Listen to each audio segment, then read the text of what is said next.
तो दोस्तों आज मैं एक्सप्लेन करने वाला हूँ हाल ही में ही रिलीज हुई एक काफी बढ़िया प्रॉपर हॉरर विच मूवी को जिसका नाम है सेलम विच डॉल। मूवी काफी इंटरेस्टिंग है, इसमें काफी बढ़िया ट्विस्ट है एंड में, आपको देखने में काफी मजा आएगा। और मैंने हाल ही में ही एक्सप्लेन किया है ईयर 10 नाम की एक बेहतरीन सर्वाइवल हॉरर मूवी को। अगर आपने उसे नहीं देखा है जाकर देख लेना, उसका लिंक आपको नीचे कमेंट सेक्शन में टॉप पे मिलेगा। और अगर आप चैनल के ऊपर नए हैं तो आपसे रिक्वेस्ट है कि जल्दी से सब्सक्राइब कर लीजिए। और मेरा व्लॉग चैनल भी आ चुका है, यानी कि मेरा और मेरी वाइफ का, तो अगर आपने उसे सब्सक्राइब नहीं किया उसको भी देख लेना, उसका भी लिंक आपको नीचे कमेंट सेक्शन में ही मिलेगा। तो चलिए अब बिना किसी देरी के चलते हैं सीधा वीडियो की तरफ। तो कहानी की शुरुआत होती है जहां पर हम एक लड़के एडम को देखते हैं जो कि अपने अंकल पॉल को ढूंढ रहा था कि तभी हम देखते हैं कि उसके पास से एक साया होकर गुजरता है जिस पर वो इतना ध्यान नहीं देता। जिसके बाद उसके अंकल पॉल को वो कैबिन में ढूंढने जाता है, लेकिन कैबिन में उसके अंकल नहीं होते। तभी वहां पर उसे एक कपड़ा दिखाई देता है जिसको हटाने पर उसे एक डॉल मिलती है, यानी कि एक लकड़ी की गुड़िया। कि तभी कोई पीछे से आता है और उस पर हमला कर देता है। जिसके बाद सीन शिफ्ट होता है अगले दिन पर, जहाँ पर हम सैरा नाम की एक कॉलेज ड्रॉप आउट को देख पाते हैं जो कि अपने पिता पॉल से मिलने उनके घर पर आई हुई थी। और यहाँ पर सैरा की माँ अब जिंदा नहीं है और वो इसी जगह पर खत्म हुई थी। खैर आज सैरा के डैड पॉल का बर्थडे था जहां पर उसका पूरा परिवार आज रीयूनाइट होने वाला था। अब सैरा अपने पिता से काफी समय बाद मिलने वाली थी और यहाँ पर हमको ये पता चलता है कि सैरा को हमेशा अपनी लेट मॉम के सपने आया करते और वो आज भी उसकी माँ को मिस करती है। और ये जो सपने हुआ करते थे ना, वो बिल्कुल हकीकत जैसे थे, यानी कि ये सपने जैसे नहीं लगते थे उसको। अब सैरा अपने घर से बाहर होती है कि तभी वहां पर उसे उसके कजन्स जेमी और कीरन मिलते हैं और वो उसे बुलाने के लिए आए थे। यहाँ पर जेमी अपने बॉयफ्रेंड इयान को भी लेकर आई थी जो कि किसी काम का नहीं था, वो बस अपने फोन में लगा रहता। और बात करें हम शुरुआत वाले एडम के बारे में तो वो भी असल में जेमी और कीरन का ही भाई था और उन्हें उसके बारे में अभी कुछ भी पता नहीं चलता। खैर बहुत ही जल्दी सैरा के पिता यहाँ पर आने वाले थे। अब अंदर जाकर सैरा को जेमी और कीरन की माँ भी मिलती है जो कि असल में उसकी आंटी भी है जिनका नाम विक्टोरिया होता है। और यहाँ पर एक बात यह है कि सैरा को उसके रिलेटिव्स बिल्कुल पसंद नहीं थे सिवाय उसके कजन्स के। खैर इसके बाद में सैरा विक्टोरिया के पति और अपने अंकल मार्टिन से भी मिलती है। यहाँ पर वो अपने अंकल को बिल्कुल पसंद नहीं करती क्योंकि उसके अंकल की उस पर गंदी नजर होती है। खैर इसके बाद में अब सैरा अपने पिता पॉल से मिलती है और वो उनको बर्थडे विश भी करती है, लेकिन यहाँ पर इन दोनों के बीच में थोड़ी बहुत दूरी थी। जिसके बाद हम एरियल को देखते हैं जो कि असल में सैरा के पिता की गर्लफ्रेंड होती है, यानी कि अपनी पत्नी की मृत्यु के बाद में उन्होंने गर्लफ्रेंड बना ली थी जिनको ऑब्वियसली सैरा अपनी माँ के रूप में एक्सेप्ट नहीं कर सकती थी। एनीवेज यहाँ पर एरियल सैरा को समझाने लगती है कुछ जिम्मेदारियों के बारे में, लेकिन सैरा को वो पसंद ही नहीं थी क्योंकि वो नहीं चाहती थी कि उसकी माँ बनने की कोशिश कोई भी करे और इसलिए वो बाहर आ जाती है। खैर बाहर आकर थोड़ी देर बाद जिमी उसे बुलाने आती है क्योंकि लंच बन चुका था। सभी लोग लंच करने बैठ जाते हैं और सब कुछ शांत होता है, लेकिन तभी अंकल मार्टिन बोलना शुरू कर देते हैं और यहाँ पर मार्टिन एक कलेशी बुआ की तरह कलेश करने लगता है, लेकिन सैरा इन सब में कुछ भी नहीं कहती और आज भी मार्टिन को कलेशी करना था। खैर इधर अब इयान सिर्फ फोन चलाए जा रहा था और उसे इन सब से कोई भी फर्क नहीं पड़ता। तभी जेमी उससे फोन छीन लेती है, यानी कि उसे गुस्सा आ रहा था। खैर अब यहाँ पर मार्टिन बोलते जाता है और इसी बीच वो सैरा की मॉम के बारे में उल्टा सीधा बोल देता है और इसको सैरा सहन नहीं कर पाती। वो उसे चुप करने के लिए कहती है, जिसके चलते सैरा के पिता पॉल को ही बात संभालनी पड़ती है और वो सबको ये बताते हैं कि वो और एरियल जल्दी ही शादी करने वाले हैं क्योंकि एरियल ने उसे आज प्रपोज किया था, यानी कि शादी के लिए, और उसने उसे हाँ कर दिया है। ये सुनकर सभी खुश थे सिवाय सैरा के। वो ये सुनकर वहां से उठकर चली जाती है। उसे काफी बड़ा धक्का लगा था, उसने एक्सपेक्ट नहीं किया था कि उसके पिता किसी और को उसकी माँ की जगह देने वाले थे। खैर अब थोड़ी देर के बाद में पॉल सैरा से मिलने आता है कि क्या वो ठीक है, तो यहाँ पर वो ये बताता है कि वो असल में अपनी गर्लफ्रेंड एरियल के साथ काफी खुश है। तब सैरा ये कहती है कि वो भी उनके लिए काफी खुश है, बस वो थोड़ी सी अपसेट हो गई थी क्योंकि उसे अपनी माँ की याद आ गई। लेकिन यहाँ पर हम नोटिस करते हैं कि उसकी हरकतों से वो खुश नहीं लग रहा था। अब तभी सैरा अपने पिता से ये पूछती है कि क्या एरियल ने सच में उन्हें प्रपोज किया था, जिस पर उसके पिता हाँ बोलते हैं। साथ ही साथ वो उसे अपनी रिंग भी दिखाते हैं जो कि उसे एरियल ने प्रपोज करते वक्त दी थी और एरियल को वो रिंग दी थी असल में विक्टोरिया ने। खैर सैरा अब रात में सो रही होती है कि तभी उसकी आंख खुल जाती है जहां पर वो अपने पिता को ही देखती है। उसके पिता टूल्स के कैबिन में जाते हैं जहां पर ढेर सारे टूल्स रखे हुए थे। वहां पर सैरा को एक हरी रोशनी आती हुई दिखाई देती है। साथ ही साथ उसके पिता वहां पर हथौड़े से कुछ ठोक रहे थे। सैरा अब ये सब देखती है कि तभी उसके पिता बाहर आने लगते हैं और ये सब देखकर सैरा डर गई थी। लेकिन तभी उसकी स्टेप मॉम एरियल वहां पर आ जाती है जो कि सैरा से ये पूछती है कि वो यहाँ पर क्या कर रही है, जिस पर सैरा उसे बताने लगती है कि उसके पिता वहां पर थे, लेकिन शॉकिंगली वहां पर कोई भी नहीं होता। तभी एरियल उससे ये पूछती है कि क्या वो चाय पीना पसंद करेगी, लेकिन सैरा इसके लिए मना करके अंदर चली जाती है। जिसके बाद हम सैरा को देखते हैं जिसे अपनी माँ दिखाई देती है और वो अपनी मॉम के पास जाती है। लेकिन तभी वो अपने आप को एक पेड़ से बंधा पाती है जहाँ पर एक बॉडी भी थी किसी लड़के की। कि तभी वहाँ पर कोई आदमी आता है जो कि सैरा के ऊपर खंजर से हमला कर देता है। लेकिन ये सब असल में सैरा का एक सपना था जिसके चलते वो दोबारा सो जाती है। खैर तभी उसे अपने सामने एक लकड़ी से बनी हुई डरावनी डॉल दिखाई देती है जिसको देखकर वो डर जाती है, लेकिन ये भी उसका सपना ही था।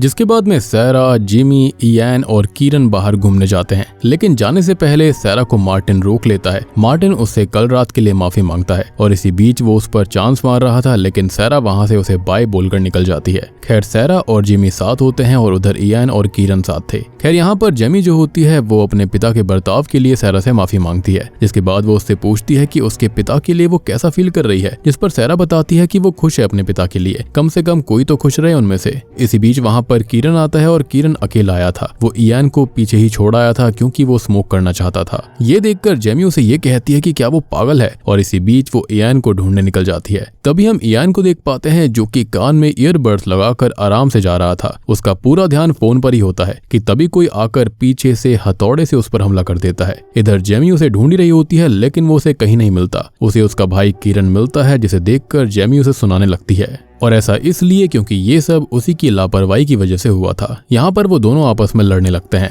एनीवेज तभी हम सैरा को नोटिस करते हैं जिसे कुछ अजीब सी चीजें दिख रही थी और उसे उसके पिता दिखाई देते हैं जिनके हाथों में हैमर था। वहीं पर एक फांसी का फंदा था और उसके साथ साथ उसे दिखाई देता है कि उसकी माँ भी वहाँ पर डांस कर रही थी। अब ये सब देखकर वो आगे भागने लगती है और आगे जाकर उसे इयान की लाश दिखाई देती है, जिसको देखकर वो चिल्लाती है। उसकी आवाज सुनकर जेमी और कीरन वहाँ पर आकर उसे संभालते हैं और वो उन्हें ये बताती है कि यहाँ पर इयान है लेकिन वहाँ कोई नहीं था। जिसके बाद उसे घर लेकर आया जाता है जहाँ पर वो इस बात की रट लगाई बैठी थी कि उसने इयान की लाश को देखा। लेकिन तभी एरियल इस बात पर यह कहती है कि इयान से उनकी ऑलरेडी बात हो चुकी है और वो बस अपने टाउन गया था किसी काम के चलते, जो कि काफी अर्जेंट होता है। लेकिन ऐसा कैसे हो सकता था, वो अचानक से कैसे चला गया, और हमने खुद इयान को देखा था जिसे पीछे से किसी ने मारा था। लेकिन अब ऑब्वियस सी बात है कि सैरा की बात पर कौन ही यकीन करता। I mean, सपनों पर या फिर विजन्स के ऊपर कौन ही यकीन करने वाला था, जबकि एरियल की उससे ऑलरेडी बात हो चुकी है और यहाँ पर बात नहीं भी हुई होगी तो एरियल को कोई झूठा नहीं बोल सकता। तभी सैरा सबको बताने की कोशिश करती है कि उसने इयान को ही देखा था जो कि खून में लथपथ था, उसे हेल्प चाहिए थी और वो सब कुछ बिल्कुल रियल था। लेकिन तभी एरियल उसे उसका वॉइस मैसेज सुनवाती है, लेकिन उसके बावजूद भी सैरा अपनी बातों पर अड़ी रहती है। लेकिन वो सब लोग उसे ही गलत साबित कर देते हैं और ये सुनकर सैरा को गुस्सा आ जाता है। वो उनसे कहती है कि वो यहाँ से चली जाएगी, वैसे भी उसकी किसी को कोई वैल्यू ही नहीं है, और इतना कहकर वो वहाँ से चली जाती है ताकि वो अपना बैग पैक करके होटल रूम में रहेगी। लेकिन तभी उसके पिता वहाँ पर आकर उसे रोकते हैं कि वो यहाँ से ना जाए। वो उसे इन सब बारे में समझाते हैं कि वो एरियल से काफी प्यार करता है और वो उसके ऊपर शक नहीं कर सकता और ऐसे में ये सब करना ठीक नहीं है, और वो उससे बहुत प्यार करता है और वो अपनी बेटी से भी काफी प्यार करता है। उसकी बातें सुनकर सैरा रुक जाती है, जिसके बाद वो दोनों बैठकर बातें करने लगते हैं जिसमें दोनों पुराने दिनों की बातें याद कर रहे थे। यहाँ पर पॉल सैरा को ये कहता है कि वो लोग कल फिशिंग करने जाएंगे, वो भी लेक साइड पर। लेकिन सैरा कहती है कि उसे तो फिशिंग पसंद ही नहीं है, और तब उसके पिता कहते हैं कि सैरा को तो वो पसंद है ना। जिसके बाद सैरा को अपने पिता की बातें कुछ अजीब सी लगती हैं और इसलिए वो वहां से उठ जाती है, यानी कि उसके पिता काफी बदले बदले से लग रहे थे। खैर अब वो टेलीफोन से इयान को कॉल करने लगती है, लेकिन टेलीफोन पर वहीं पर इयान का वॉइस मैसेज उसको मिलता है, यानी कि वो जो एरियल ने मैसेज सुनाया था वो टेलीफोन में पहले से ही रिकॉर्डेड था। और अब यहाँ पर उसका शक और ज्यादा बढ़ जाता है, यानी कि यहाँ पर कुछ तो गड़बड़ थी। अब वो इयान को कॉल करते हुए ऊपर जाती है, लेकिन उसका कॉल नहीं लगता। तभी वो वहां पर ऊपर वाले रूम में लाल रोशनी को आते हुए देखती है और उसके अंदर चेक करने लगती है, लेकिन तभी उसके पीछे से एरियल आ जाती है। अब एरियल उसे अंदर ना जाने के लिए कहती है और ये बताती है कि अगर वो उसकी जगह पर होती तो अंदर नहीं जाती, क्योंकि अंदर अंधेरा है। यहाँ पर सैरा एरियल से कहती है कि उसे पता है कि क्या चल रहा है और उसने ही इयान के साथ कुछ गलत किया है और वो ये बात साबित कर रहेगी। अब इतना कहकर वो नीचे चली जाती है और जेमी को सब कुछ बताती है कि उसे नहीं लगता कि इयान ने उसे जाने से पहले कॉल नहीं किया, कुछ भी नहीं बताया। इनफैक्ट उसका अभी तक उसके पास कोई भी कॉल नहीं आया था और यहाँ पर उन्होंने अभी तक एडम को भी नहीं देखा है, तो क्या उन्हें नहीं लगता कि यहाँ पर कुछ तो गड़बड़ है। यहाँ पर सैरा पुलिस को कॉल करने के लिए भी जाती है। वो ऊपर जाती है रूम में पुलिस को कॉल करने के लिए, लेकिन वहाँ पर मार्टिन आ जाता है, जिससे सैरा का फोन जमीन पर गिर गया था। अब यहाँ पर वो सैरा को हैरस करने लगता है और उसके इरादे बिल्कुल ठीक नहीं थे। वो उससे जबरदस्ती करने लगता है, लेकिन सैरा उससे अपना पीछा छुड़वाने लगती है। तभी कीरन उस शेड में हरी रोशनी को जलता हुआ देखता है और उसके अंदर जाता है और ऐसी ही सेम हरी रोशनी यहाँ पर सैरा ने भी देखी थी, जहाँ पर उसे इयान की डेड बॉडी मिलती है। जी हाँ, और वो चिल्लाने लगता है। तभी दूसरी तरफ सैरा मार्टिन से दूर जाने लगती है और इसी बीच मार्टिन का पैर सैरा के फोन पर पड़ जाता है और वो फिसल कर गिर गया था।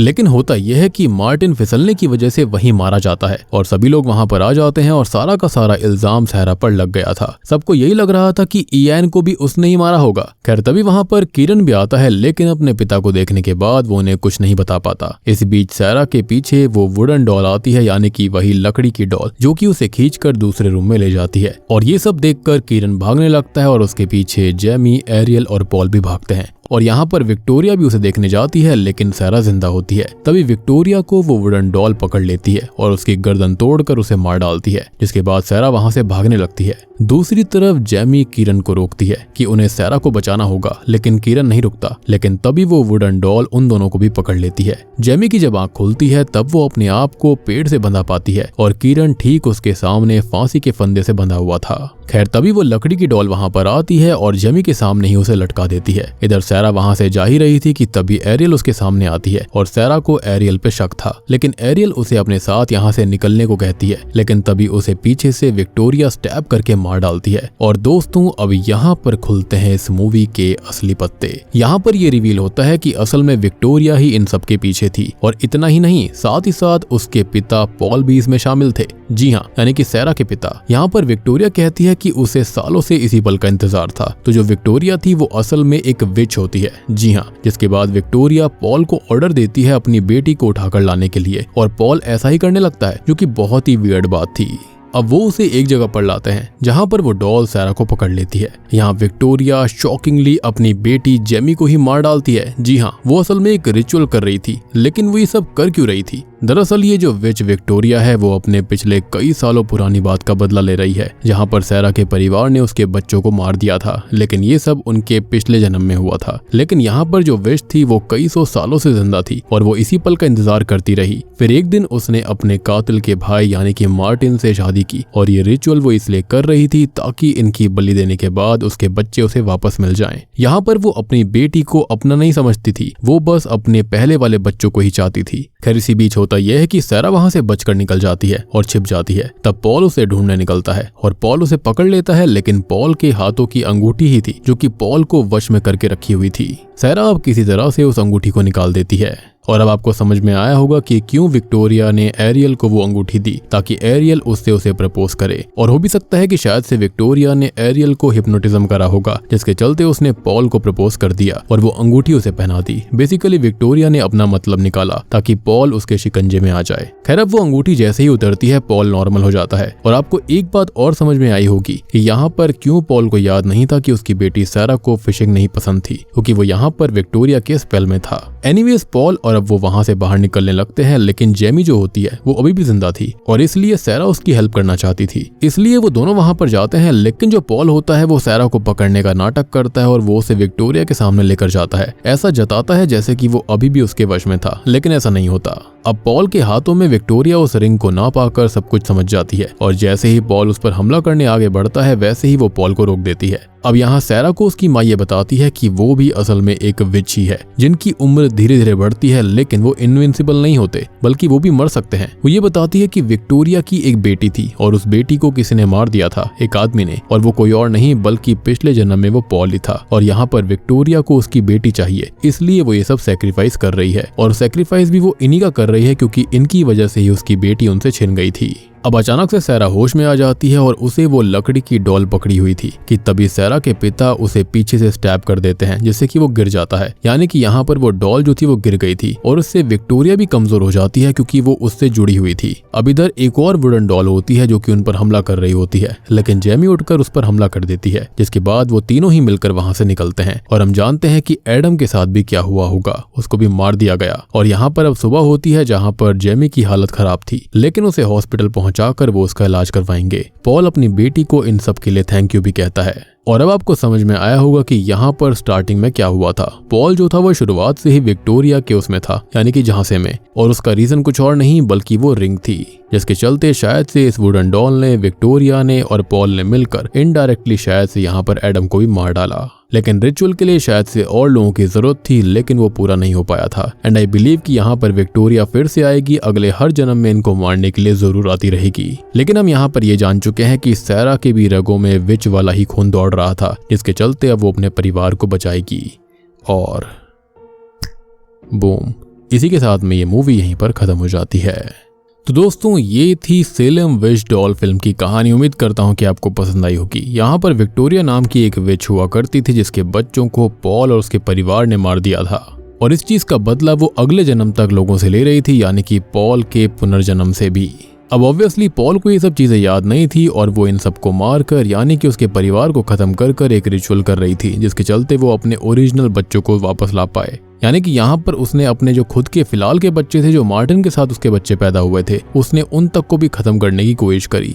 बेचारा इयान बिना मतलब मारा गया। एडम भी यहाँ पर मारा गया, जो कि यहाँ पर किसी और ने नहीं बल्कि विक्टोरिया और एडम ने ही मिलकर स्टार्टिंग में मार दिया होगा। और पॉल को तो इन सब के बारे में याद भी नहीं था, क्योंकि वो तो रिंग के चलते उसके भ्रम में आ गया था। मुझे लगता है कि विक्टोरिया ने एरियल को भी हिप्नोटाइज करा होगा, जिसके चलते उसने प्रपोज किया पॉल को, और वो रिंग उसे धोखे से पहना दी।